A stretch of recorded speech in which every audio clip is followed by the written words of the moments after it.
Assalamualaikum warahmatullahi wabarakatuh. Di sini kelompok 1 ingin mempresentasikan tutorial pembuatan dashboard prediksi penjualan supermarket. Sebelum kelompok 1 memulai presentasi, saya akan memperkenalkan anggota kelompok 1. Yang pertama, saya sendiri, Mariana Puspitasari, NIM 2105520013. Yang kedua ada Novi Indahsari, NIM 2105520014. Kemudian ada Delia Ayu Pangestika, NIM 2105520020. Pengertian dashboard. Dashboard adalah aplikasi sistem informasi yang menyajikan informasi mengenai indikator utama dari aktivitas organisasi secara sekilas dalam layar tunggal. Fungsi dashboard. Fungsi dari dashboard adalah untuk mendapatkan informasi yang dicari secara sekilas. Oleh karena itu, data yang ditampilkan dalam bentuk grafik dan dapat memiliki indikator cepat melalui tombol berwarna, panah atas maupun panah bawah, atau gambar yang disorot. Manfaat dashboard. Manfaat dashboard yang pertama yaitu melihat kinerja secara cepat, yang kedua menghemat biaya, yang ketiga membantu menentukan keputusan, yang keempat menunjukkan masalah yang perlu diperbaiki, yang kelima mempermudah pertukaran data, kemudian yang terakhir adalah meningkatkan pelayanan pelanggan. Dataset. Berikut adalah data dari prediksi penjualan supermarket. Di dalam tabel terdapat data branch, city, customer type, gender, product line, unit price, quantity, tax 5%, total, date, time, payment, COGS, gross margin percentage, gross income, rating. Kemudian buka prediksi penjualan supermarket di Excel dan buka lembar, kemudian membuat tabel.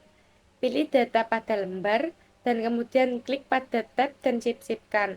Di bawah grup tabel, kemudian membuka klik tabel dan akan muncul kotak dialog.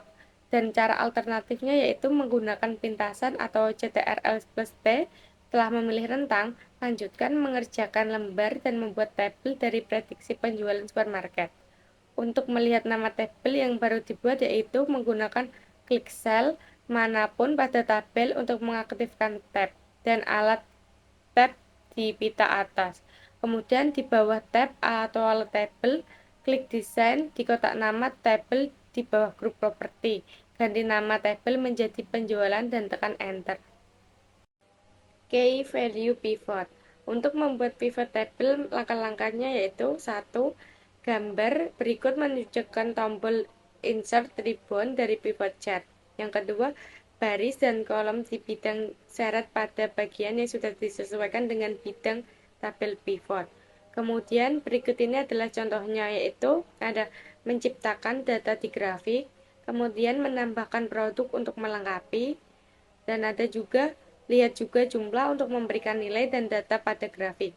Kemudian pencet OK, maka akan muncul option seperti di samping ini, dan kemudian klik tombol pada pivot table fields, lalu akan muncul menu jumlah total pada sheet. Kemudian mengeklik quantity pada pivot table untuk mengetahui jumlah quantity. Klik COGS pada pivot table, kemudian akan muncul menu jumlah COGS pada sheet. Dan kemudian klik salah satu sheet, lalu akan membuka option dan pilih pivot table analyze, cari insert slicer, kemudian untuk tab slicer centang yaitu city, customer type, product line, dan payment. Kemudian klik OK.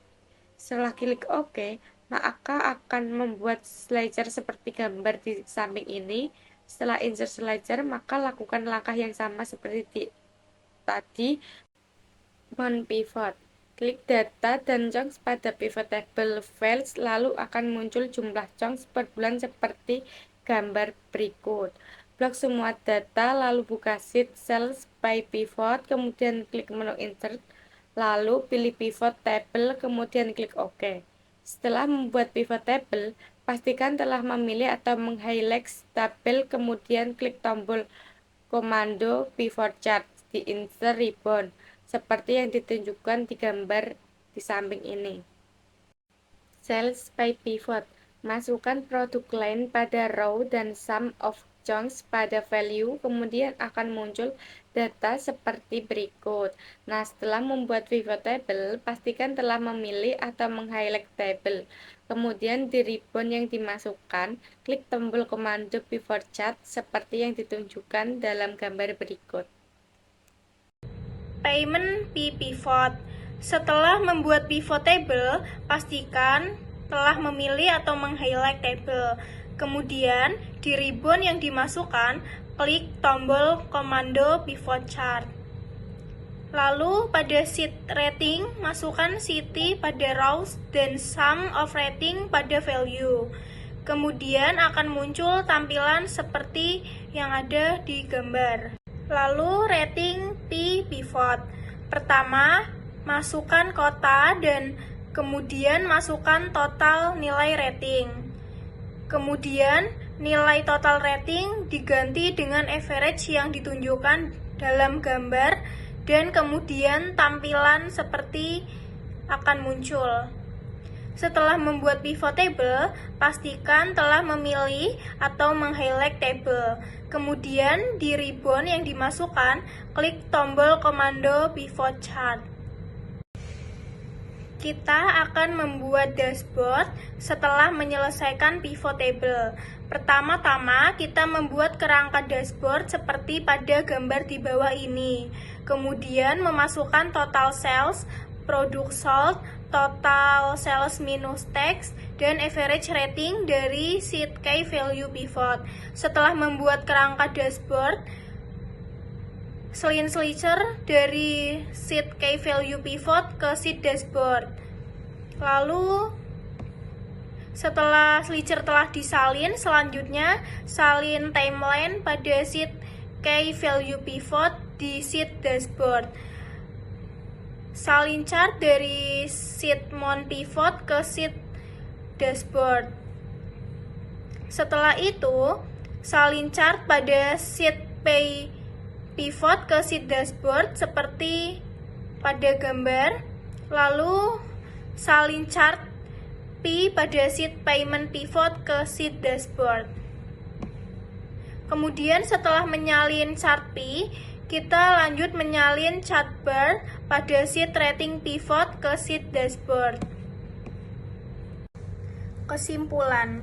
Berikut ini adalah beberapa kesimpulan dari diskusi secara keseluruhan. Yang pertama, hasil dari penelitian ini menghasilkan input data, yaitu data konsumen dan barang, proses data yaitu detail transaksi yang berkaitan dengan pembelian, penjualan, dan pembelian.